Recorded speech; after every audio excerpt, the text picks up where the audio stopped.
चलो चलो करो यार भाई।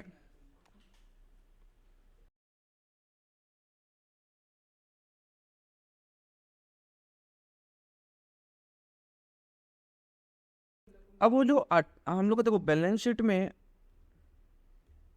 शीट में सिंपल सा बात है। अगर यहाँ पे डेटर है 19,000 और माइनस करके 1,000 करके हम लोग बाहर 18,000 लिखा, ठीक है, तो सिंपल सा बात है बैलेंस शीट में तो 18,000 दिखा रहा है। अब अगर डेटर का हम लोग को पैसा मिल सकता है 18,000 भी मिल सकता है, डेटर का पैसा हम लोग को 19,000 भी मिल सकता है, डेटर का पैसा हम लोग को 17,000 भी मिल सकता है, कुछ भी मिल सकता है। 18,000 मिल रहा तो नो प्रॉफिट नो लॉस, ठीक है। अच्छा कैसे नो प्रॉफिट नो लॉस? क्योंकि ये अपना 19,000 का डेटर हम लोग रियलाइजेशन में लिया, मिला हम लोग को 18,000, तो अपना 1,000 का लॉस हो गया, प्लस प्रोविजन का हम लोग को कुछ भी पेमेंट नहीं करना पड़ा, तो 1,000 का प्रॉफिट हो गया, ठीक है ना। तो नो प्रॉफिट नो लॉस। 19,000 मिला तो चलो ठीक है, डेटर का 19,000 है, 19,000 ही मिल गया तो no profit no loss. But 1,000 हम लोग जो प्रोविजन का पेमेंट नहीं किया वो अपना प्रॉफिट हो गया। तो ऐसे भी तो देखा जाए 18,000 का 19,000 मिला तब भी 1,000 का प्रॉफिट। अच्छा, illustration number 1, pass necessary journal entries for the following at the time of dissolution of the firm while preparing the relation account. The book value of the building is 60,000, sundry debtor 50,000 and stock 25,000. इसको खत्म करना है तो हम सबसे पहले ये देखेगा एसेट क्या बैलेंस दिखा रहा है, डेबिट बैलेंस, उसको क्रेडिट करके खत्म करेगा और ऑटोमेटिकली रियलाइजेशन अकाउंट डेबिट हो जाएगा। तो रियलाइजेशन अकाउंट डेबिट, अमाउंट मत लिखना एक बार, क्यों? क्योंकि टू बिल्डिंग एक ही एंट्री मार लेगा, ठीक है ना। To building, to debtor, to stock एक बार में हमें बता जाएगा 25, 50 और 60, एक 10 एक 35, ठीक है। बिल्डिंग रियलाइज 70,000, सन्ड्री डेटर से 32,000 और स्टॉक से कितना 21,000। अच्छा पैसा आया तो हम बैंक अकाउंट देखेगा, तो पैसा आया तो bank account debit to realisation, तीनों को प्लस करके मार देगा। 70 30 हो गया 1,02,000 और 1,23,000, ठीक है ना, 123। मतलब फर्स्ट वन आती था पॉइंट्स बराबर, ठीक है। Sundry creditors of the firm were 27,000, तो सन्ड्री क्रेडिटर डेबिट करेगा कितना 27,000 से टू रियलाइजेशन 27,000, ये एंट्री होगा, ठीक है। Sundry creditors of the firm were paid 24,000 in full settlement of their account, कितना था 27,000 था ना, तो हम लोग जर्नल एंट्री क्या मारेगा, रियलाइज टू बैंक सर 24,000। यहाँ पे कितना का फायदा हो गया 3,000। नेट नेट लॉस कितना हुआ 9,000 का, 12 और, ठीक है।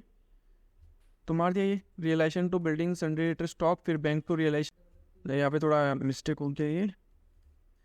तो बैंक फिर उसके बाद बिल्डिंग एसेट से कितना पैसा है 1,23,000 पैसा आ गया, ठीक है। फिर सन्ड्री क्रेडिटर्स को कितना था 27,000 बुक वैल्यू था, ठीक है, पैसा कितना आया 24,000, ठीक है। Illustration 2, pass necessary journal entries for the following transaction at the time of dissolution of the firm. Asset realised कितना है 1,25,000। अच्छा कितना वैल्यू है वो दिया हुआ नहीं है, खाली बस एंट्री मारना है। रियलाइज का एंट्री क्या है, बैंक टू रियलाइजेशन, ठीक है। Creditors were paid 18,000 in full settlement of their account for 19,500।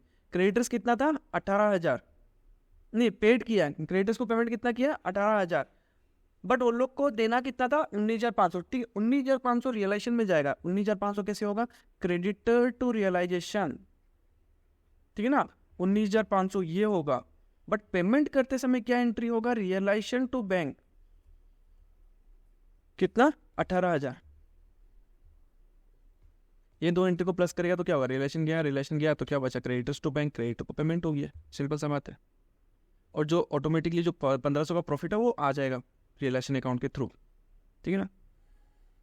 तो यहाँ पे खाली बस पेमेंट का एंट्री मारना है। तो एसेट को जो बेचा उसका पैसा आ गया, उसका एंट्री मार लिया। क्रेडिटर्स को जो पेमेंट किया 19,500 मत लिखना, 18,000 जितना पैसा आया है उतना ही लिखेगा। फिर उसके बाद क्या है, अनडिस्ट्रीब्यूटेड बैलेंस ऑफ पीएल कितना है, अच्छा क्या बैलेंस है, क्या प्रॉफिट है कि लॉस है, 30,000। The firm has 3 partner A B and C, तीन में इक्वली चला जाएगा। तो पीएल अकाउंट डेबिट है तो क्रेडिट हो जाएगा, ABC डेबिट हो जाएगा, तो ABC डेबिट हो गया और PL अकाउंट क्रेडिट हो गया। ये रियलाइजेशन में नहीं जाएगा, ये पार्टनर कैपिटल अकाउंट में जाता है। Suresh a partner who undertakes to carry out the dissolution proceeding is entitled to remuneration of 2000 for the same.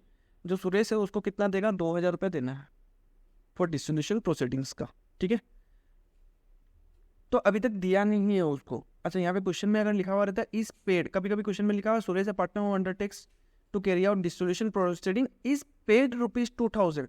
Is paid मतलब फॉर्म उसको दे दिया, बट यहाँ पे लिखा है is entitled to remuneration of 2000, मतलब उसको देना है, मतलब अभी तक दिया नहीं है। हाँ, तो अगर पे करता तो रियलाइजेशन टू बैंक होता, बट उसको दिया नहीं है, पैसा भी नहीं गया फॉर्म का, तो बैंक की जगह हम लोग क्या लिख देगा, सुरेश कैपिटल अकाउंट, ठीक है।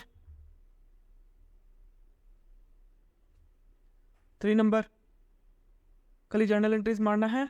Furniture of book value 10,000 is taken over bye Ramesh A partner at its book value 20%। अगर बेच देता तो क्या एंट्री मारता, रियलाइजेशन टू बैंक मारता, बट पार्टनर नहीं लिया तो बैंक की जगह क्या आ जाएगा, कौन लिया, रमेश, तो रमेश का नाम आ जाएगा, ठीक है ना। अब कितना में लिया ना वो वैल्यू डालना है। 10,000 का 20% कम कर दो, 8,000, तो ये 8,000 रुपया आ जाएगा यहाँ पे, ठीक है ना, समझा। Masonry a book value of ₹30,000 was taken over by Rahul at a valuation of 34,000। अच्छा ही बात है, पार्टनर ज़्यादा में लेके चला गया, तो सेम वही रियलाइजेशन टू राहुल 34,000, ठीक है ना, जितना में लिया है। मोटर कार बुक वैल्यू कितना है, 40,000 taken over by creditors of book value of 31,000 in final settlement. इसका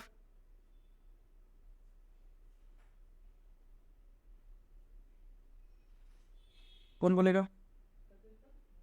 motor car of book value 40,000 taken over by creditors of book value 31,000 in final settlement, ठीक है। इसका कोई एंट्री नहीं होगा, no entry for recorded asset taken over. चलो ये भी चीज़ तुम लोग को समझा देते हैं। जो अपने रियलाइजेशन अकाउंट बना, ठीक है, एक तरफ सारा एसेट डाल दिया, जैसे मोटर कार डाल दिया, कितना का था, 40,000 का, ठीक है। क्रेडिटर कितना का था, 31,000 का। बाकी एक सारा एसेट को भूल जाओ, ठीक है ना, कुछ नहीं, अपना एक ही एसेट है और एक ही लाइबिलिटीज है। इसको बेचता, अगर 40,000 में बेचता तो 40,000 आ जाता, और उस 40,000 से 31,000 को पेमेंट करता तो 31,000 आ जाता। तो नेट अपना कितना बचता, 9,000 तो बचता ही, और प्रॉफिट भी कुछ नहीं होता, लॉस भी कुछ नहीं होता, जितना क्रेडिटर उतना पेमेंट, और जितना ये है वो उतना हो जाता। बट हम लोग कुछ भी नहीं कर रहा है। ऐसा देखा जाए तो एक तरह से अपना लॉस है कि नहीं है ये। हम लोग को क्रेडिटर को पेमेंट करना था 31,000, बट वो 40,000 का एक सामान लेके चला गया, ठीक है। तो अपना तो 9,000 का नुकसान हुआ कि नहीं हुआ। तो इसको ना ही बेच के पैसा आएगा और ना ही इसको पेमेंट करेगा, क्योंकि वो तो सामान उठा के लेके चला गया, उसको तो पेमेंट नहीं करना। तो पार्टनर का, तो इसको दोनों तरफ को इक्वल करने के लिए कैपिटल अकाउंट कहाँ लिखेगा। मान लो कि ए बी दो पार्टनर है, 4,500 और 4,500, तो रियलाइजेशन अकाउंट क्रेडिट और ए और बी कैपिटल अकाउंट डेबिट, तो एक तरह से लॉस ही हो गया वहां पे, ठीक है ना। तो इसका कोई एंट्री नहीं होगा, क्योंकि ना ही हम लोग को क्रेडिटर को पेमेंट करना है और ना ही वो एसेट को बेच के पैसा आ सकता है, क्योंकि वो एसेट अभी अपने पास है ही नहीं, वो तो क्रेडिटर लेके चला गया।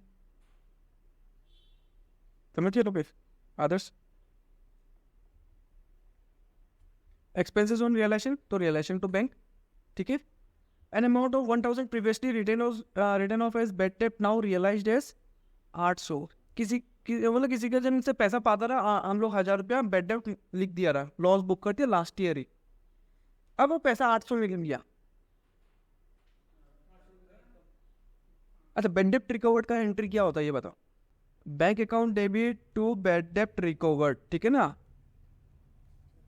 अच्छा, बेड डेट रिकवर्ड फिर हम लोग क्या होता है, पीएल अकाउंट में ट्रांसफर कर देता है। अब तो पीएल अकाउंट तो बनेगा ही नहीं, क्योंकि फॉर्म ही बंद कर रहा है, तो बस बेड डेट रिकवर्ड की जगह क्या आ जाएगा, रियलाइजेशन। ये एक तरह से प्रॉफिट हो गया,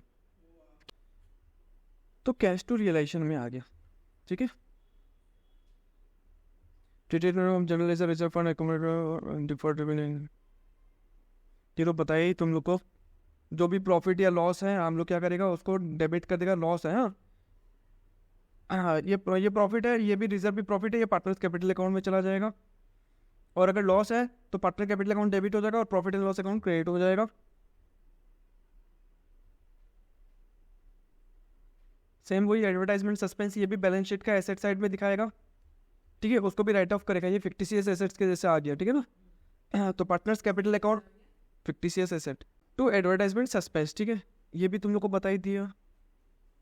जितना भी रिजर्व है अगेंस्ट, ये रिजर्व या प्रोविजन अगेंस्ट एनी एसेट वो सारा डेबिट कर देगा और रियलाइजेशन अकाउंट में क्रेडिट हो जाएगा, ठीक है ना। 4 number, ABC partners in a firm sharing profit and losses in the ratio 2:2:1. It was decided to dissolve the firm on 31st December. On the date, profit and loss account showed a debit balance of 80,000. General reserve दिखा रहा है 1,40,000। Sundry debtor कितना है books में 70,000, masonry books में है sundry debtor है 40,000, masonry 70,000, sundry creditors 30,000, provision for doubtful डेप्ट है 1,200, डिस्काउंट ऑन क्रेडिटर ये लाइबिलिटी के अगेंस्ट में है, ठीक है ना।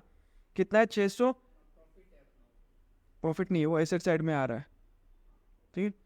प्रोविजन फॉर डेप्रिसिएशन ये है 2,14,000, प्रोविजन फॉर डिस्काउंट कितना है 800, एडवर्टाइजमेंट सस्पेंस है 5,000, इन्वेस्टमेंट अकाउंट थोड़े balance of 15,000 and 7,000 in investment fluctuation reserve, investment are realised at 16,000, ठीक है। वर्कमैन कंपेंसेशन फंड अकाउंट थोड़े balance of 12,000 but liabilities under the head is settled at 7,000। अब एक एक करके क्वेश्चन को समझो। पहले तो हमको बैलेंस शीट में देखना पड़ेगा कौन सा किस साइड अपियर कर रहा है, ठीक है।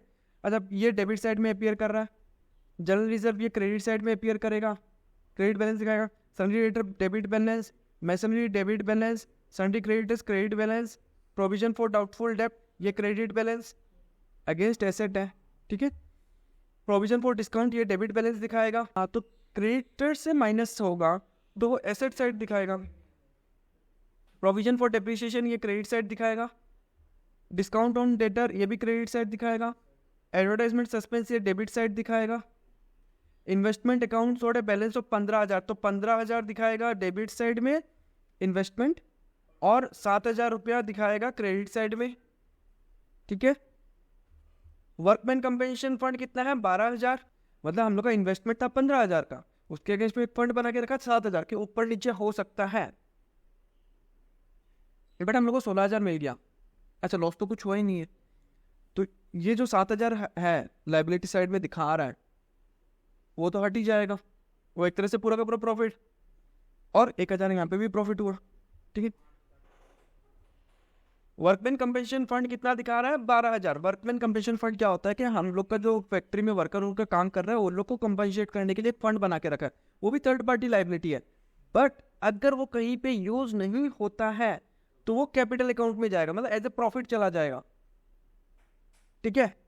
हाँ, उसको देने के बाद जो बचा वो पार्टनर्स में चला जाएगा। तो यहाँ पे क्या है, देखो 12,000 का हम लोग फंड बना जमा करके रखा था, उसमें से 7,000 यूज कर लिया, तो जो 5,000 जो बचा है वो एज ए प्रॉफिट चला जाएगा पार्टनर्स में। अब जितना भी हम डेबिट लिखा है उसको क्रेडिट कर दो और जितना भी क्रेडिट लिखा है उसको डेबिट कर दो और रियलाइजेशन अकाउंट आ जाएगा, ठीक है ना।